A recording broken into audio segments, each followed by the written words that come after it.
welcome to Tech at Work Online.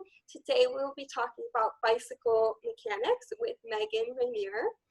And before we do that, I'm just going to give you a little bit of background about this program. So this is Tech at Work Online. It's a program of Vermont Works for Women. And Vermont Works for Women is a nonprofit in Winooski, Vermont. And we help women, girls, and gender nonconforming individuals achieve economic independence in their lives. And this takes a variety of forms for youth and adults. For youth, like this program, Tech at Work, is normally career exploration events. And so we host a variety of career exploration events. And then Tech at Work specifically is a speaker series in which students can hear the experiences of local gender diverse professionals and role models in various career industries. And the point of this is to show that anyone can pursue these career paths who wants to and who's passionate about that career path, and to really provide role models here in Burlington in our community. So yeah, let's go ahead and get started. Hello, thanks Meagan for joining us. If you would like to introduce yourself first, please. Sure. My name is Meagan Rinier, and I am the program coordinator and lead community shop mechanic at the Old Folks Home, which is a nonprofit community bike shop in Burlington, Vermont. And I've been in my position for about 2 years, but I've worked in the bike industry as a whole for about 8 years. Wonderful, thank you. Oh, and sorry, I forgot to introduce myself. I'm Melissa Nelson. I'm an AmeriCorps member at Vermont Works for Women. And thank you, Meagan. We're so excited to have you here. So why did you choose this career? So I guess initially about 8 years ago. Yeah, and it's definitely something that's kind of been part of a passion of just riding a bike since I was a kid. I always really liked tinkering with things and kind of just figuring things how they work and kind of being able to fix them to a point where they're usable again. So definitely my kind of entryway, I guess, into mechanics started really young. As I say, just with general interest, maybe not so much education, but definitely had a youth inspiration of just being able to take something that's broken and kind of giving it some love and attention and figuring out a way to make it work again. So definitely started with the passion of riding and definitely feeling kind of the freedom of being able to leave my house for 6 hours and just go explore as a kid, and then just feeling really satisfied at the end of the day. And once I realized kind of the bike shops were a thing and kind of like that concept of being a bike mechanic, it definitely was kind of on my brain since probably a pretty young age as far as that goes. But yeah.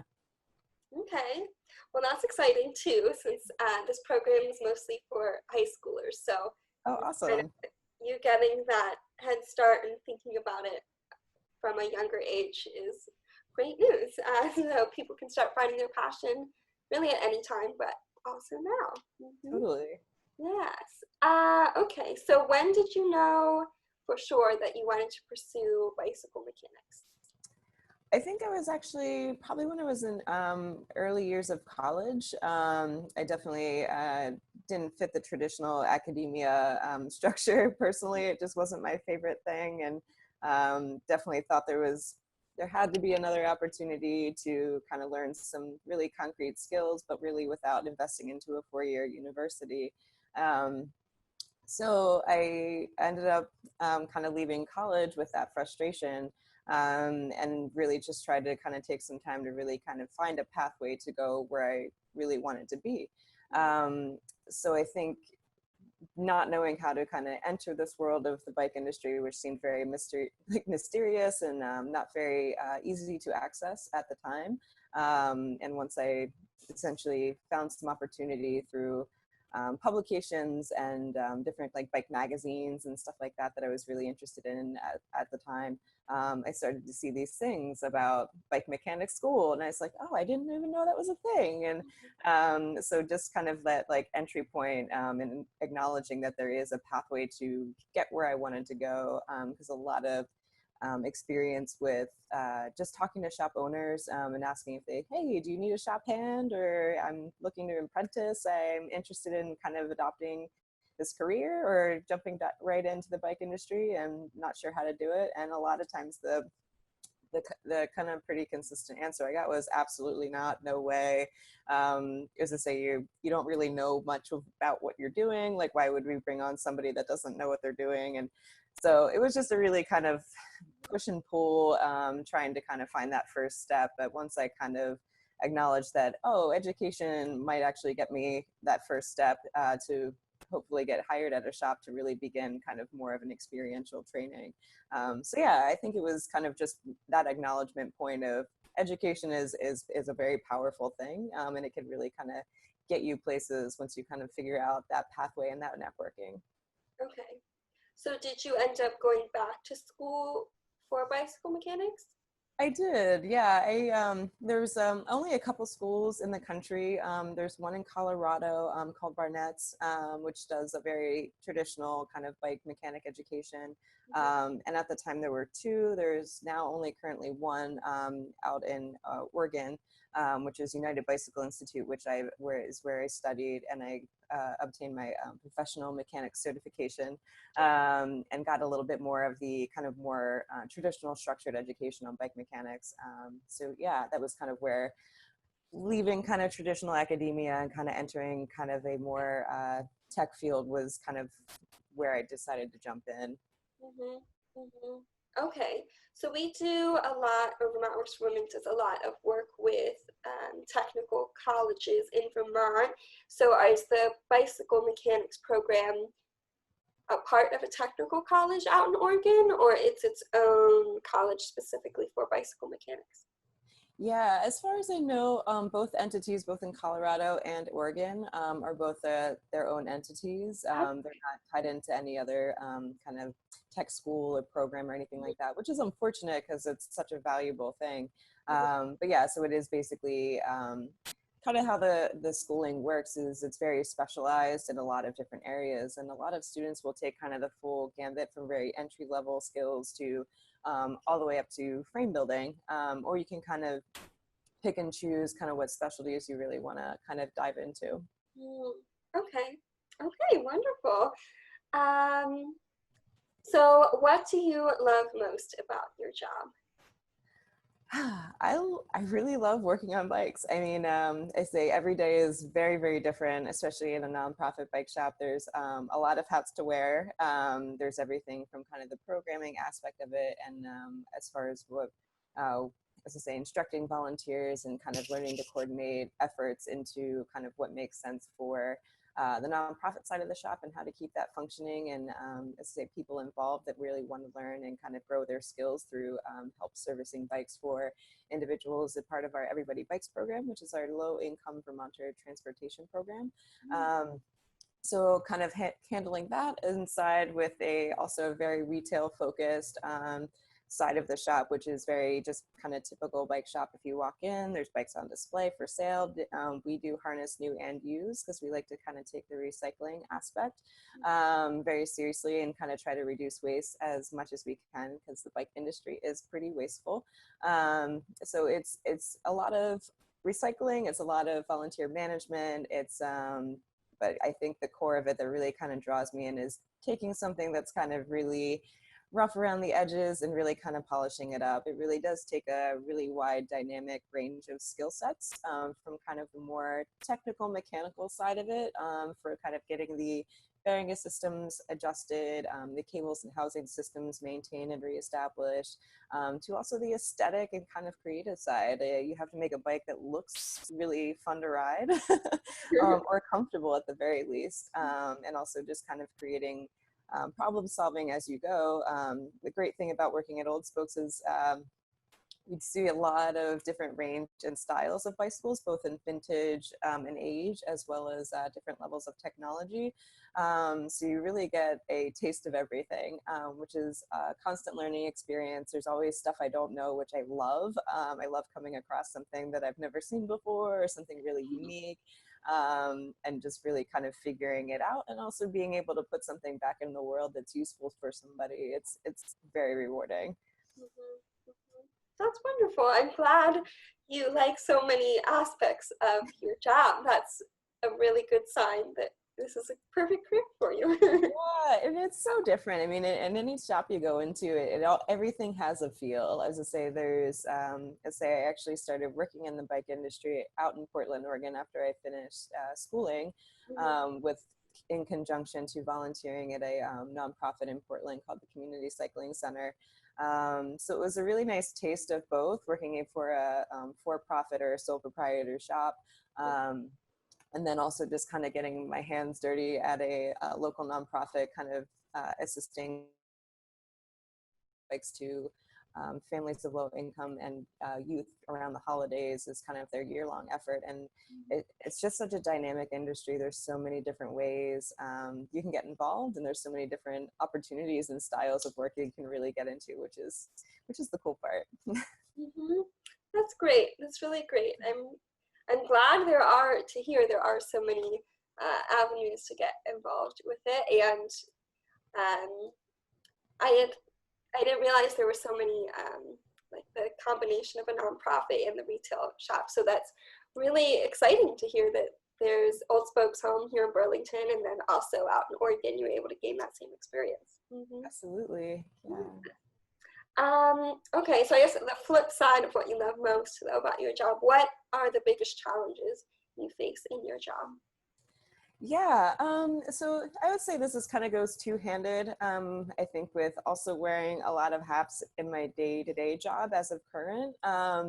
It definitely is hard to find that like really nice focus time, like when you really want to kind of dive into something and like really understand it and give yourself the like, you know, mental energy to really kind of pick things apart. So you're actually gaining that knowledge for future use. And I find that I'm doing that less, or I'm having to compromise my time in that area, because there is a lot of other things to maintain and keep the shop running and make sure volunteers are supported and engaged with kind of what's happening with the shop. So it's a lot of, I think I'm constantly moving around and constantly jumping from one entity to the other of the shop itself. So yeah, I think that like that kind of like traditional, say, bike technician position where you basically are just working on bikes day in and day out seems nice some days. So sometimes I miss that in some degree, but also I mean, it kind of goes back and forth because I'm like, I do like the variety. I do like to kind of have my hands in a little bit of everything that's going on with the shop. It just feels really collective. And I think also just, I think just finding my first opportunity was a really big challenge. And also just kind of knowing when you have that like experience to really just go for a job that you maybe don't have all the qualifications for, but you really want to kind of jump into it and really kind of own, say, that growth. So I think it kind of doubles in both of those areas. Like it's almost too dynamic sometimes, but in a good way.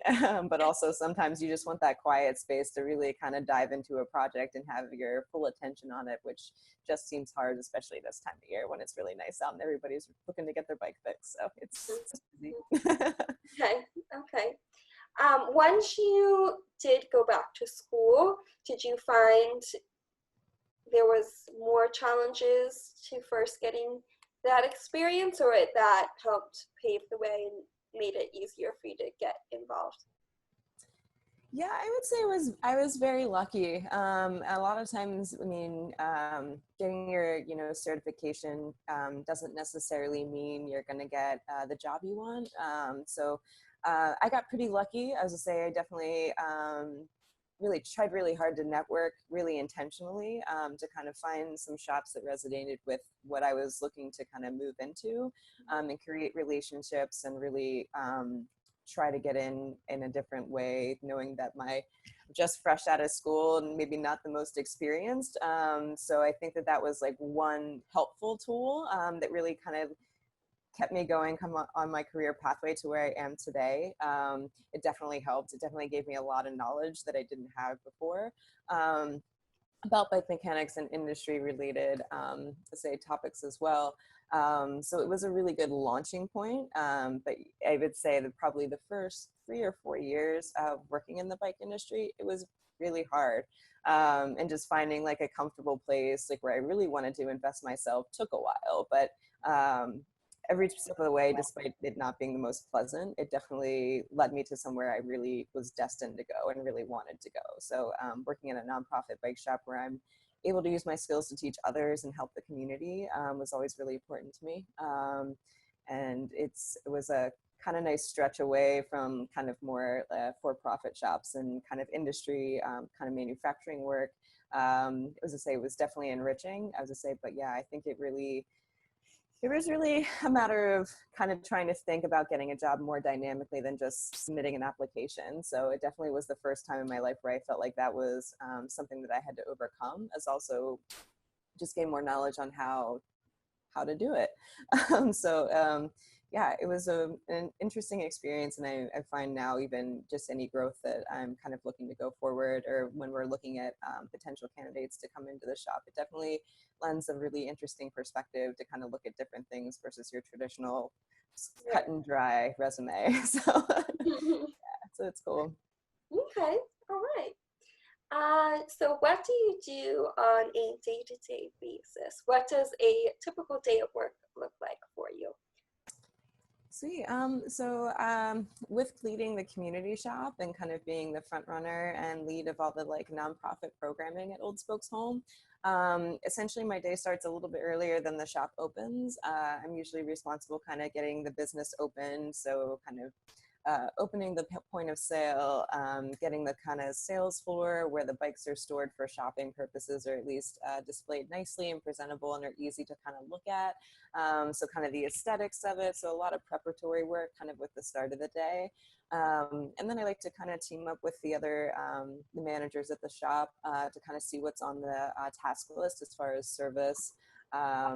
And what that number looks like compared to what our mechanic shifts look like, and kind of just trying to formulate a plan for the day. So kind of before everything's kind of really gets rolling, so you can kind of have an idea of what you're working through. And so usually once we get through kind of that period, usually I'm diving in for kind of fixing some bikes for our Everybody Bikes customers, and checking over some bikes that have been volunteer serviced for the Everybody Bikes program, and making sure they're safety checked before they go to the retail area for customer shopping. So it's a lot of mechanical stuff in that kind of middle part of the day, and also helping customers as they come in and are looking for information about what kind of bike they need or what accessories they might need, and what would make their riding a little bit easier, more comfortable. So that customer kind of like engagement and that mechanical aptitude of work through the bikes that we're either selling or servicing for individuals and our nonprofit program clients is kind of just kind of an ongoing kind of circulum throughout the day. And usually, as a sayer, the mechanical end of it is just the most fun. But I really also, it's nice to engage with a wide base of customers as they come in, and everybody's looking for something different. So you really have to kind of think on your toes and kind of figure out a little bit more dynamic of a setup for them, say on their bike. So it's a lot of creative task work throughout the day, as well as writing in service that is coming in. So triaging it for repair, what that number of dollar amount is going to look like for them to repair their bike. So a lot of service check-ins and things of that nature. And then usually towards the close of the day, it's a lot of phone calls. As I say, especially in this point in the season, everything is very quick and very, very, as I say, busy and very happening around the shop, both in the retail side, mechanical side, and kind of everything coming together at the end of the day is, I say, making sure we're meeting our schedule as far as what we're needing to get done for that day, and make sure those customers are communicated with about, as I say, pickups and drop-offs. And when at this current point, we're doing appointments for sales. So it's another kind of layer of communication as well. And then in between all of that, I really try to kind of maintain my email communications, whether people reach out to us via email. So trying to keep a good, steady communication base with both our volunteers and our program clients. At the end of the day, it's a matter of just kind of doing the opposite as open, kind of closing everything down, kind of making sure everything's kind of clean and tidy and presentable. But yeah, as I say, pretty much a busy day. There's a lot going on. I can tell. It sounds like you're juggling a lot of roles there. Totally. Okay, so part of Tech at Work is to introduce students to gender diverse role models in the industry. So have you found that you experienced any challenges in this career field based on your gender, or you haven't had that experience?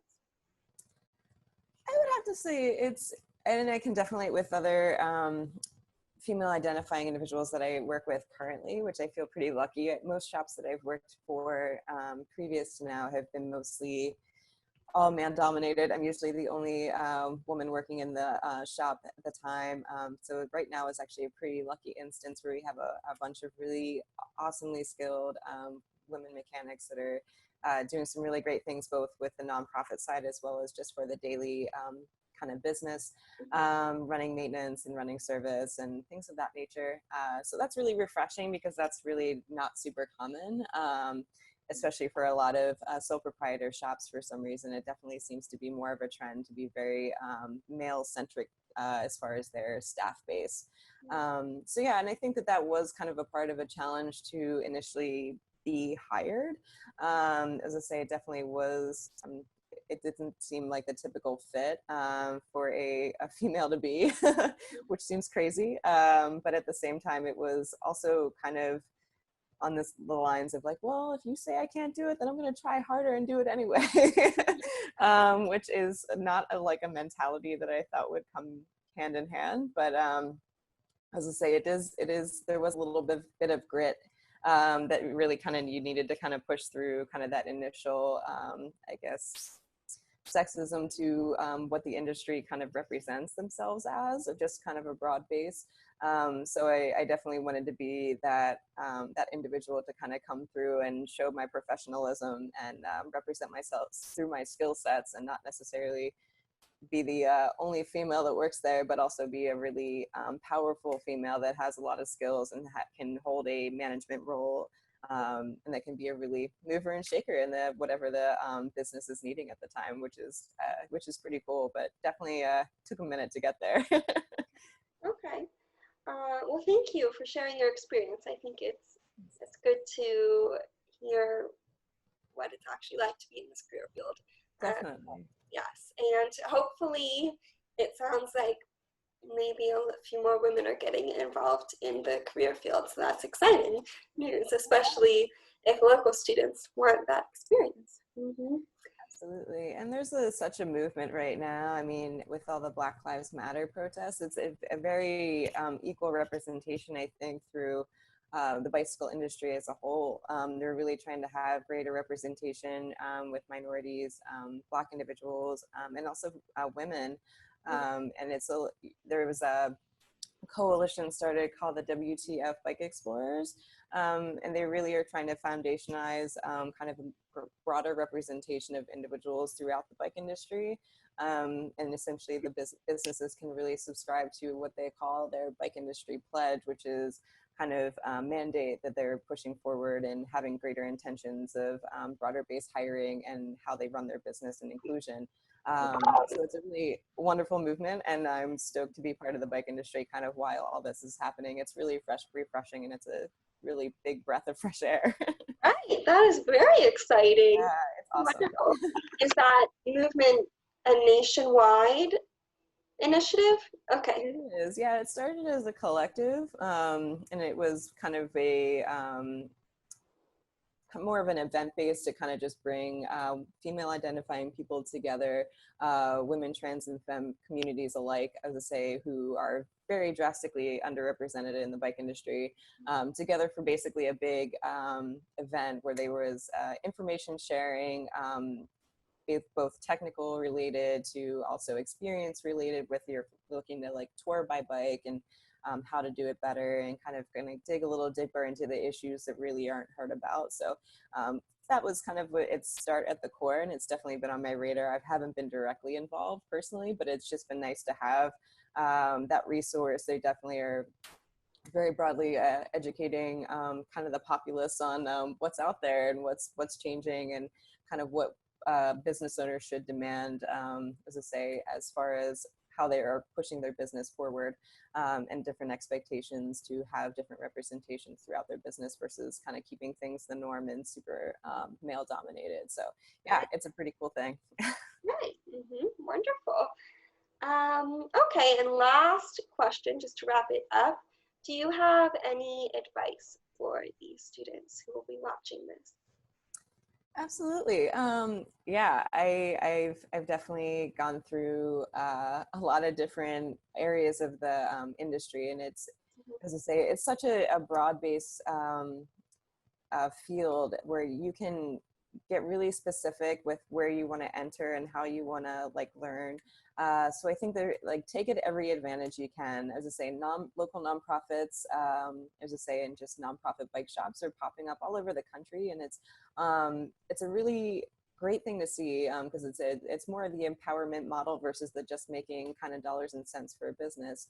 So it's a great thing to have access to, especially in this day and age. That kind of thing really didn't exist when I was younger.